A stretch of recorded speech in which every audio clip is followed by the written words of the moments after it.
네. 아, 이 선블락, 선스크린 요거 LBB 거 사고 네. 싶은데 너무 구성이 많아서 부담된다는 분이 계시네요. 네. 이 구성이 많아도 가격은 그 선스크린 2개 가격밖에 안 돼요. 맞아요. 네. 나머지는 서비스인 거죠. 그러니까 네, 서비스로 가는 거예요. 아, 물론 이제 네. 집에 너무 뭐가 많으면 이제 부담될 수는 있는데 네. 주변 분들 나눠드리면 되잖아. 그렇죠. 예, 많이 온 거 주변 분들 나눠드리면 됩니다. 네. 뭘 고민하고 계십니까? 자, LBB 자외선 패키지 그리고 탑기어 선글라스 앤 스포츠 고글까지 네. 준비했습니다. 자, 선크림, 선블락을 아마 우리 이사님은 네. 또 가끔 경기장이네, 필드 골프장 나가시고 가실 하시니까. 테니까 많이 쓰실 것 같습니다. 어서 오십시오, 이사님. 어서 오세요. 안녕하십니까. 네. 그 골프장 필수죠, 이거는? 예, 많이 씁니다. 네. 혹시 어디 거 쓰는지는 잘 모르시죠? 잘 모르고 그냥 네. 누가 주면은 쓰고 있습니다. 네. 누가 좀 쓰고 있는데 그게 바로 LBB 거였을 겁니다. 예. 네. 항상 요즘은 꼭 골프장 안 가셔도 그죠? 예. 외출하실 때 선블락 바르라는 얘기 많이 하지 않습니까? 예, 맞습니다. 발라야 돼요. 네. 그래서 좀 바르시면 좋겠다. 네. 혹시 지금 바르고 계실까요? 네, 살짝씩 바릅니다. 아, 아, 그렇습니까? 그래요? 아, 역시. 아, 왠지. 네. 제가 원래 피부가 좀 감해서요. 검어서요. 어. 살짝 바릅니다. 네. 자, 우리 이사님도 바르시는 선스크린 여러분 남성분들 특히 뭐 여성분들은 뭐 알아서 잘 바르실 텐데 남성분들도 다 발라야 됩니다. 자, LBB와 함께 시작하시고요. 자, 그러면 시장 이야기 뭐 미국 뉴스 미국 저 시장부터 한번 정리하고 넘어갈까요? 예, S&P 500 기준으로 6거래일 연속 상승했습니다. 시작은 마이너스 0.36% 출발했지만 장중에 반등을 좀 했습니다. 장중에 반등을 했던 내용들은 패센 장관이 트럼프 취임 100일 경제 정책을 설명하면서 다음 몇 주 동안 18개 중요한 무역 관계를 맺을 것이다. 이런 얘기가 좀 있었고요. 그리고 상무부 장관은 뭐 한 개 국가하고는 곧 합의할 거다. 뭐 이런 얘기를 좀 하고 있는데 아까 공 기자님하고 그 총리라고 표현을 했기 때문에 어딘가 네. 그런데 인도 아닐까 싶긴 합니다. 인도. 예, 그런 생각이 좀 듭니다. 이런 부분들 때문에 이제 올라오는 부분이 있었지만 뭐 아주 크게 상승한 부분은 아니고요. 0.75, 0.5, 0.58% 정도 상승을 했습니다. 그러나 지표들은 경기 지표들은 계속 좋지 않게 나오고 있는 상황입니다. 컨퍼런스 보드의 4월 소비자 신뢰 지수가 86이 나왔는데 전월은 93.9였습니다. 그리고 미국의 3월 상품 무역 수지 적자가 1,620억 달러, 2월에 1,478억 달러니까 훨씬 더 증가했습니다. 계속 트럼프 대통령이 얘기했던 하는 부분이 이 부분이지 않습니까? 그런데 관세전의 선주문이 폭증했기 때문에 그렇다 이렇게 지금 얘기를 하고 있는 상황입니다. 그러니까 경기 지표, 뭐 제가 시황하면서 계속 말씀을 드리지만 이 말입니다. 관세발 이벤트 하락에서 경기 순환적 하락으로 전환되지 않을까 이걸 계속 경계하는 겁니다. 어제도 이걸 설명을 좀 드렸으니까 네. 그냥 읽고 넘어가겠습니다. 지금 상황은 경기 지표에 대해서 걱정을 하지만 그 안에 관세에 대한 완화적 또는 협상의 내용들이 나오면 시장이 반영을 하고 있는데 어느 정도 반영을 하면은 그것도 이제 제한적이겠죠. 그 이외에는 이제 지표 위주로 가지 않을까 생각을 하고 실적 발표에 따라서 종목별로 차별화 전세가 나타나고 있습니다. 엔비디아는 0.17, 애플이 0.51 올랐는데 테슬라는 2% 올라서 292달러가 됐습니다. 우리 테슬라를 우리나라에서 제일 많이 샀습니다. 이번 폭락할 때. 네. 그래서 상당히 좋은 샀어요. 결과를 좀 보여주고 있습니다. 네. 6거래일 연속 상승하면서 4월에 폭락했던 부분에 대해서 만회를 하고 그리고 그 변동폭은 점차로 줄고 있다라고 보시면 될 것 같습니다. 우리 시장 코스피가 어제 0.65% 올라서 2,565포인트가 됐고요. 코스피가 0.98% 올랐습니다. 근데 어제 수급이 특이한 점이 하나 있어서 요건 설명드리고 넘어가겠습니다. 종가 기준으로 외국인들이 한 2,300억 정도 손 매도였고요. 기관들은 매수였는데요. 오늘 아침에 다시 이제 이 정리를 하다 보니까 외국인들이 6,931억 손 매수, 기관들은 5,800억 손 매도로 되어 있는데 요거 좀 찾아보니까요. 하나오션 블록딜 얘기 어저께 설명드렸죠. 네. 산업은행 지분. 네. 어제 은행에서 하나오션이 보니까 1,300만 주 매도가 잡혀 있더라고요. 이제 보니까 그러니까 1,300만 주 매도가 은행에서 팔았으니까 기관은 매도로 잡힌 거예요. 네.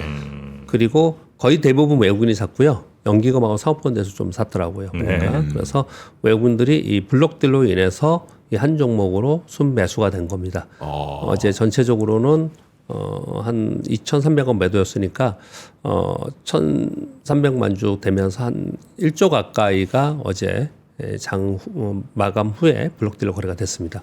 이 1,300만 주인데요. 전체가 5,900만 주 정도 됩니다. 약. 근데 천천히 한다 그러지 않았어요? 되게 빨리. 그 얘기가 나왔다는 얘기는 벌써 수요 돼가지고 일부 했다는 얘기고 네. 이후에 이제 순차적으로 하겠죠. 근데 아무튼 요 내용 때문에 어제 하나오션이 12% 하락했어요. 네. 그래서 아침에 시작하자마자 여기 하락을 하면서 조선주들이 쭉 다시 같이 하락을 하다가 이거는 하나오션 개별 수급 문제잖아. 네. 그러면서 조선주들은 다시 하나오션만 떨어지는데 다른 애들이 왜 떨어져? 이렇게 분위기 좋은데. 다시 반등하는 그런 모습을 좀 나타냈습니다. 외국인들이 선물 매수 들어오면서 이제 반등을 했고 전체적인 그러니까 수급은 그런 상황인 거고요. 전체적인 상승은 외국인들 선물로 인해서 프로그램 매수가 들어온 부분이 좀 있었고요. 그리고 이제 코스닥에는 바이오 섹터가 또 한편으로 이게 뭐 주거니 받거니 하고 있습니다. 어쩔 땐 약하고 어쩔 땐 오르고 그러는데 바이오 섹터가 전반적으로 강세를 보였습니다. 그리고 어제 가장 강한 섹터에는 전력기기와 송배전 섹터였습니다. 산일전기 13%, LS 일렉트릭 8.3%, HD 현대일렉트릭 5.5%, 일지전기 9.4%, 가온전선 6.8%, LS 5%, 효성중공업 7.3% 전체적으로 아주 큰 폭으로 오르면서 전력기기가 좀 쉬었었거든요. 네. 다시 크게 올라오는 모습이 나타나고 있는데 전력기기에 대해서는 제가 어제 개인적인 의견을 좀 드렸지만 오늘 삼정 PM 이름이 뭐죠? KPMG인가요? PMG인가? 컨설팅 회사 있죠. 예, 거기서 삼성 KPMG요. KPMG. 네. 네. 거기서 보고서가 나왔어요. 요 관련된 보고서라서 오늘 마지막에 설명을 드리도록 하겠습니다. 이제 저도 비슷한 생각을 갖고 있어서 설명을 드리도록 하겠습니다. 그래서 어제 보시면은 이쪽도 시가총이 낮지는 않아요. 전력기기 송배전이 네. 그동안에 많이 올라와서 그래서 전체적으로 시장이 좀 올라가는데 이제 보탬이 되는 그런 상황이 좀 됐습니다. 오늘이 4월 30일입니다. 내일이 5월 1일이고. 오늘이 4월 말이구나. 네, 내일 4월 5월 말이네, 1일 날 진짜. 휴장입니다. 네네네. 내일 시장 보지 마시고요. 아 그러네요. 4월의 첫 주에 나스닥 기준으로 마이너스 10%였고요. 둘째 주에 급반등해서 플러스 7.29, 셋째 주에 플러스 6.73, 원위치한 거죠. 그리고 이번 주에 플러스 0.45. 그러니까 뭐 아직 이틀 남았지만 미국 시장은요. 근데 변동성이 확실히 줄었죠. 그리고 이제 4월 전체적으로 보면은 저가가 마이너스 24.5%였습니다. 어마어마했던 거죠. 네. 예, 그렇게 많이 빠졌다가 다시 올라오는 그런 모습을 좀 나타냈습니다. 잠깐만요. 마이너스 14.5 맞나? 마이너스 14.5 아닌가요? 제가 써놓고도 혹시 오타일까봐 다시 말씀을 좀 드려야 될 것 같은데 잠깐 보겠습니다. 네, 네. 예, 나스닥 기준으로 월봉을 얘기한 거니까요. 월봉을 얘기한 거니까. 네. 맞습니다. 잠깐만요. 14.5. 그러니까 제가 써놓고도 보니까 24.5는 아닌 거라서 14.5. 마이너스 14.5가 최저가였고요. 그리고 고가가 플러스 2%니까 굉장히 큰 4월을 보냈고 이 얘기를 자꾸 드리는 이유는요. 5월장을 이제 얘기해야 됩니다. 제가 이제 쉬고 나서 네. 다음 주 수요일 날 말씀을 드리겠지만 5월에는 상당히 변동성이 줄지 않을까 하는 생각이 좀 들고 있습니다. 그래서 관세발 이벤트 하락에서 경기 순환적 하락으로 전환될 가능성에 대해서 계속 시장에서는 경고를 하고 있습니다. 네. 그런 가운데 시장에서 이제 수급적으로 이런 현상이 나타나고 있고요. 미국 오늘 굉장히 중요합니다. 내일 우리 쉬는데 1분기 GDP 발표하고 PCE 발표 그럴까? 고용 보고서도 발표해요. 그래서 지금 제가 요 옆에 바로 위에 경기 순환적 하락으로 전환될까봐 겁을 내고 있는데 시장에서는 우려를 하고 있는데 여기 보시면 GDP, PC, ADP 고용이 다 거기에 연관되어 있는 아주 핵심 지표들입니다. 그 핵심 지표들이 오늘 나옵니다. 그래서 아마 미국 시장에서는 그런 경계감이 좀 작용하지 않을까라고 생각을 합니다. 그리고 실적 발표는 계속 일어나고 있고요. 우리나라는 그냥 한마디로 표현을 하면 4월 변동성은 원위치했고요. 올해 1분기 박스권이 2,500에서 2,650포인트 됐습니다. 2,650포인트 됐을 때 다들 또 그때는 뭐라고 그랬죠? 곧 3,000포인트 볼 수 있을 것처럼 또 생각을 했었어요. 기억나시죠? 네. 그 박스권입니다. 예. 이 박스권 안으로 들어왔거든요. 그래서 당분간 이 안에 있지 않을까라는 생각을 하고요. 지금 삼성전자 실적 발표했습니까? 오늘 발표 날인데 지금 속보로 안 볼게요. 나왔는지 네. 모르겠습니다. 네. 삼성전자 실적 발표가 오늘 예정되어 있습니다. 네, 뉴스 몇 가지 말씀드리겠습니다. 5월 19일 날 영국과 유럽연합이 정상회담을 합니다. 그 정상회담에 앞서서 트럼프 관세 정책의 공동 대응책으로 자유롭고 개방된 무역이라는 공동선언 초안을 마련했다는 것들이 나오고 있습니다. 1번, 2번 뉴스를 먼저 말씀을 드리고 상황을 좀 설명드리도록 하겠습니다. 캐나다 총선이 끝났습니다. 마크 카니가 이끄는 자유당이 168석을 확보했더라고 지금 오늘 아침에 보도를 지금 이제 보고 제가 적었습니다. 343석이에요. 캐나다는요. 그러니까 과반은 한 3석 모자른 정도예요. 과반 좀 부족하겠네요. 예. 3석 정도 모자라는데 완전히 뒤집은 겁니다. 보수당이 훨씬 더 셌었으니까요. 그런데 왜 이렇게 됐느냐를 설명을 하는 겁니다. 트럼프의 관세 및 그리고 트럼프가 캐나다를 잡고 51번째 주라는 발언을 하죠. 그래서 캐나다 국민들의 위기감을 자극했다. 실제로 마크 카니의 총선 승리 연설에서 어떻게 표현했냐면요. 미국과의 오랜 관계는 끝났다. 미국의 배신을 잊지 않겠다. 이게 총선 연설 승리예요. 네. 미국의 배신을 잊지 승리 않겠다. 연설이에요. 예, 예. 이렇게 얘기를 좀 하고 있는 상황이에요. 그래서 캐나다 지금 상황이 어떤 건지 극명하게 보여주는 워딩입니다. 자, 1번, 2번을 같이 보여드리면서 제가 이제 이런 뉴스를 보면서 생각하는 부분들은 유럽과 영국은요 브렉시트 이후에 유럽연합하고 좀 다른 행보를 많이 가졌고요. 그러면서 미국하고의 관계하고 유럽하고의 관계에서 미국하고의 더 관계가 좋았습니다. 네. 사실은. 그랬는데 요번에 영국과 유럽연합이 공동선언을 한다라는 것하고 그리고 캐나다에서 이런 결과가 나왔다는 부분들 이런 부분들을 보면은 미국 트럼프 대통령의 정책은 지금 중국도 굉장히 강하게 지금 맞대응하고 있는 상황이지 않습니까? 네. 그래서 처음에 생각한 대로 그렇게 강하게 하지 못하는 상황으로 지금 되고 있는 거다라는 것을 볼 수가 있습니다. 네. 그렇게 말씀을 드리겠고요. 그리고 백악관 트럼프 취임 100일이 30일이죠. 그래서 30일에 Investing in America 행사에 개최를 한다고 합니다. 100일 행사죠. 여기 엔비디아, 소프트뱅크, 토요타, GE, 현대차도 초대받았다고 하고요. 20여 개 글로벌 대기업 총수가 참석해서 트럼프 취임 100일 만에 방위, 기술, 의료 투자 펀드 등이 미국에 대규모 투자한다는 것을 대대적으로 홍보하는 그런 행사를 좀 준비하고 있다고 합니다. 근데 이거는 뭐 당연히 관세를 통해서 들어오게 하겠다라는 원래 취지가 맞긴 하지만 관세 부분이나 아니면은 뭐 전쟁의 부분이나 그러면은 아니면은 시장 현화적인 어떤 규제 부분이나 이런 부분들은 지금 없는 거거든요. 그러니까 이게 더 부각되는 그런 상황인 것 같습니다. 자, 그리고요. 자, 4번 뉴스는요. 서울경제 뉴스. 이거는 이제 소스를 말씀드려야 될 것 같습니다. 삼성 파운드리에서 퀄컴의 2나노칩 생산을 합의했다라는 뉴스가 나오고 있는데 사실은 안에 내용은 제목은 합의인데요. 내용을 보면은 퀄컴에서 생산하는 스마트폰 AP칩 2나노 이걸 3년 만에 4나노부터 3나노 여기는 TSMC 걸 썼습니다. 네. 퀄컴이. 그 전에 거는 삼성 걸 썼고요. 네, 이번에 요것을 삼성 파운드리에서 하겠다라고 협력을 조율하고 있다. 이렇게 얘기를 하고 있습니다. 그래서 올해 2분기에 설계 마무리하고 양산 준비를 해서 내년 1분기부터 생산을 해서 이게 스마트폰 AP칩이니까 갤럭시에 들어가는 거잖아요. 우리 옛날에 비판했던 게 뭡니까? 갤럭시에 들어가는 것도 TSMC에서 만든다. 그렇죠. 그랬던 거지 않습니까? 네. 근데 요게 성사가 되면 요거 생성가 되면 이제 갤럭시 걸 요걸 쓰고 이게 굉장히 중요합니다. 요게 지금 월간 1000장 정도 이렇게 얘기를 하고 있는데 웨이퍼. 근데 웨이퍼 지금 이 규모가 월간 한 8000장 이상이 좀 되는 것 같아요.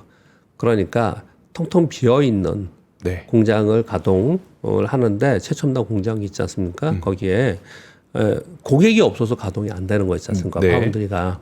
그런데 그 중에 일부가 들어오는 거지만 만일 퀄컴이 생산해서 문제가 없다. 그러면 다른 빅테크들도 이제 다시 삼성 파운드리에 이제 협력하지 않을까, 조율하지 않을까 이런 얘기들 좀 하는 겁니다. 이나노가 지금 뭐 양산이나 이런 게 된 게 있나요? 이나노는 굉장히 높은. 그러니까 왜냐하면 TSMC에서도 지금 3나노가 가장 많이 생산하고 맞습니다. 있는 거죠. 네. 그렇죠. 생산하고 있는 거고 지금 현재는 그렇고 앞으로 거를 그렇게 하겠다라고 지금 다들 테스트 해가면서 네. 다음 수주를 얘기하는 거예요. 이거는. 지금 수주가 아니고 다음 수주를 얘기를 하고 있는 겁니다.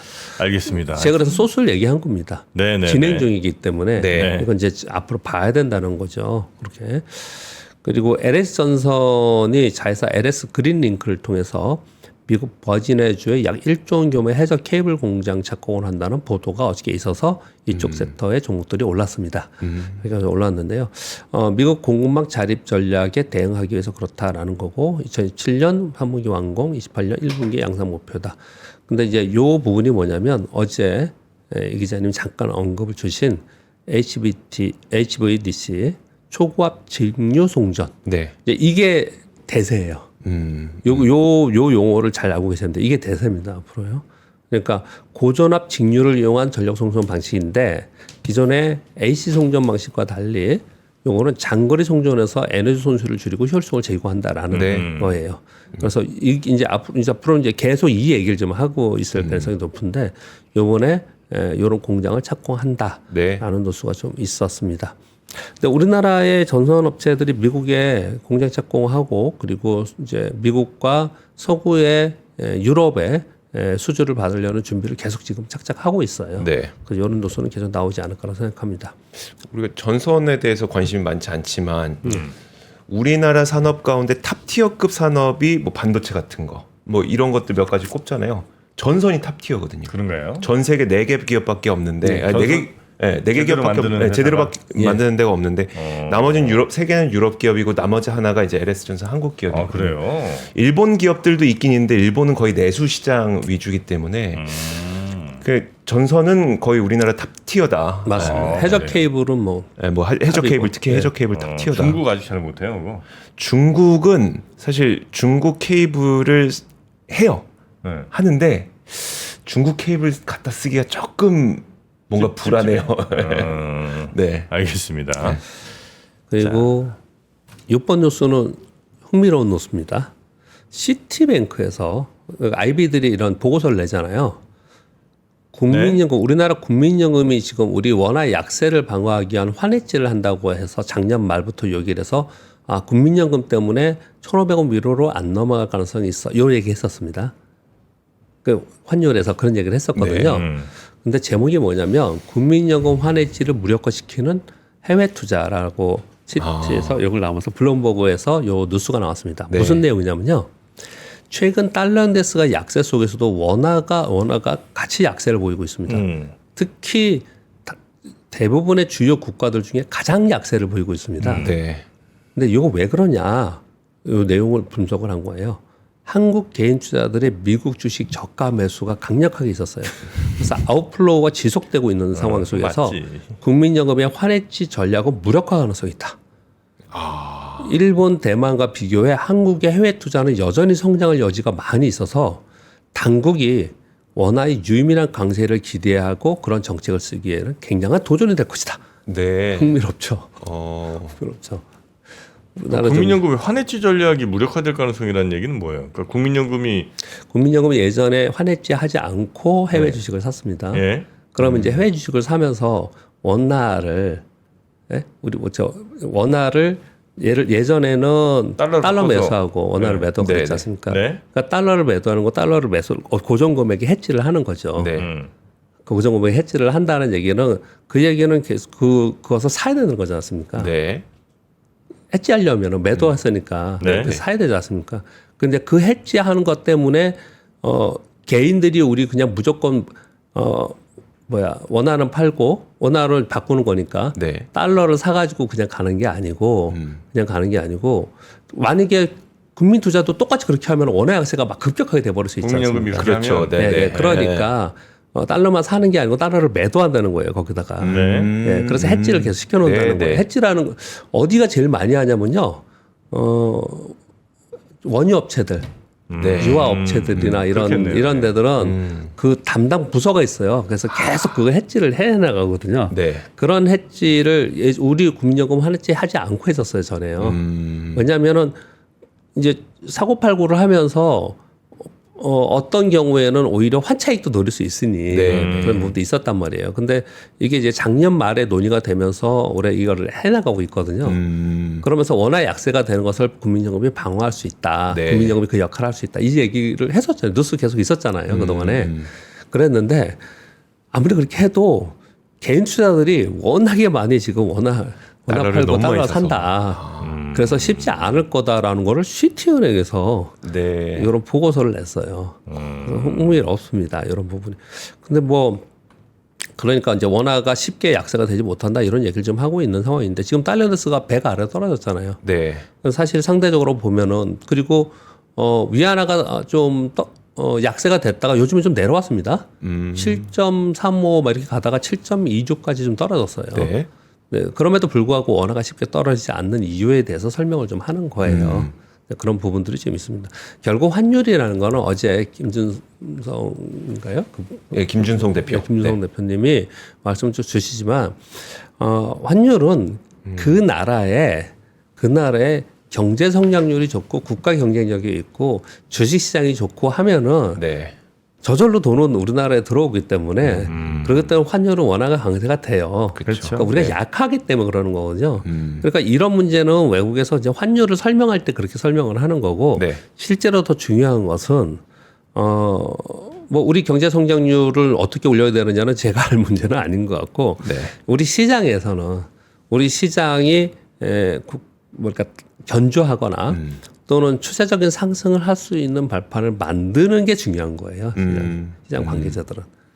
아니, 시장을 어떻게 그렇게 만드냐고? 네. 기업이 이익을 내야지 시장이 올라가지 어떻게 그렇게 올라가느냐 이렇게 표현할지 모르지만 우리나라 시장의 시스템 자체가 그 이제 밸류업 얘기하는 거예요. 시스템 자체가 우리 시장을 저평가 국면으로 만들었던 국면 그런 요인들이 있는데 그 요인들을 제거하는 게 굉장히 중요하다. 그 얘기를 계속 하고 있는 겁니다. 미국에서 우드사이드 많이 들어보셨죠? 네, 우드사이드. LNG 개발하는 회사들이요. 해저 개발하고 우드사이드에 175억 달러 규모의 LNG 프로젝트를 승인했다라는 로이터발 보도가 있었습니다. 그런데 이 보도가 왜 우리나라에 많이 돌아다니냐면 2029년까지 총 36척의 LNG선이 필요한 정도 요 프로젝트를 하려면 추정이 되는데 이거 제가 여기에 한국조선소 수주 기대라고 써왔는데 이 뉴스에는 어떻게 되냐면 한국조선소가 몽땅 다 수주되지 않을까라는 기사였어요. 제가 그렇게 좀 거기 세게 얘기를 해서 제가 약간 이렇게 가져왔는데 네. 예, 그래서 한국조선소에 대해서 LNG선에 대한 기대감이 좀 있다 그렇게 얘기를 하고 있고요. 8번 뉴스는 이미 제가 뭐 했기 때문에 한 번 더 그냥 가져왔는데요. 한미 반도체. 다 내용은 이제 아실 거고요. 그런데 새로운 게 하나가 더 나와서 그냥 가져왔습니다. 한화세미텍에서 한미반도체 고위 임원을 명예훼손으로 고소했다는 거예요. 명예훼손, 그러니까 정보통신망 이용 촉진 및 정보보호 등에 대한 관한 법률 위반, 명예훼손. 이걸로 인해서 한미반도체 임원과 유튜버 한 명을 고소했다고 하는데요. 네. 이게 내용이 뭐냐면은 그냥 뭐 아주 우리 자세히 할 필요는 없을 것 같고요. 내용이 뭐냐면은 하나세미텍에서 만든 TC 본도에 대해서 폄하하는 계속 막 얘기를 한 거예요. 그거 맞냐? 네. 그거 진짜 맞냐? 너희들이 만든 거 맞냐? 또는 그 진짜 그 품질 나오냐? 막 이랬던 것 같아요. 네. 그걸 막 방송을 했나 봐요. 그래서 하나세미텍에서 고소했다라는 내용들이 있습니다. 그래서 어제만 해도 이제 보면은 양사에서 야 우리 그런 거 아니야. 결별은 아니야. 뭐 그 이런 정도까지 얘기를 했다고 나왔었죠. 그랬지 않습니까? 근데 이제 내부적으로 계속 이런 시끄러운 잡음이 좀 있습니다. 네. 그래서 그건 연결되어 있기 때문에 그냥 가져왔습니다. 이거는요. 네. 누구지 유튜버는 궁금하네. 한번 찾아봐야지. 이거 예전부터 많이 있었던 내용이잖아요. 네. 로버트 케니어 주니어 보건 목지부 장관이 인공색소 사용 폐지한다라는 거 있지 않습니까? 이게 진행이 빨리 되고 있습니다. 보니까 2026년까지 석유 기반 합성색소 6종을 식품 단계에서 제거 계획을 한다. 그래서 젤리, 과자, 탄산음료, 아이스크림, 구강청결제 등에 쓰는 알록달록과 붉은색 막 이런 거 있잖아요. 적색, 황색 이런 거 다 없어질 거다 이런 얘기를 하고 있는데 근데 이거 되게 이 업계에서 저항하고 있다고 해요. 네. 근데 갑자기 이거 없어지면 어떨까요? 우리 과일 젤리 그러면 막 이런 색깔 다 음식이 있는 다 흑백색이 되는 겁니다. 예, 그런 얘기를 좀 하고 있습니다. 로버트 케네디 주니어가 그 백신 회의론자잖아요. 여기에 왜 이렇게 꽂혀 있을까요, 이 사람? 막- 모르겠어요. 이거 재밌을 것 같아요. 이 사람 이거 완전 여기 목맨 것 같아요. 설탕도 독이라고 하고. 개인적인 어떤 경험이 있나? 그러니까 근데 본인이 스스로 약간 막 이렇게 건강식 하면서 운동 엄청 열심히 하시는 분이긴 하거든요. 그래서 그런지 좀 색소를 그만 사용하게 한다고 하고 막 설탕은 독이라고 하고 좀 어떻게 될지 모르겠습니다. 네. 네, 마지막으로는 아까 말씀드린 삼정 KPMG의 KPMG. 보고서를 그냥 읽어드리도록 하겠습니다. 전력 인프라로 완성될 전기의 시대라는 보고서입니다. 전력 밸류체인 전반의 성장이 우리나라에 열려 있다. 탄소 감축과 AI 확산이 이끄는 전기의 시대가 본격화되고 있다. 전력 인프라 고도화와 직류 송배전 시장을 중심으로 우리나라에게 비즈니스 기회가 있지 않냐. 국제에너지기구에서 발표한 내용을 보면 2024년 전 세계 전기 수요 4.3% 증가했고 2027년까지 연평균 4%가 성장한다. 그래서 5가지로 내용을 해놨는데요. 발전, 송배전, 변전, 소비 이렇게 해놨는데요.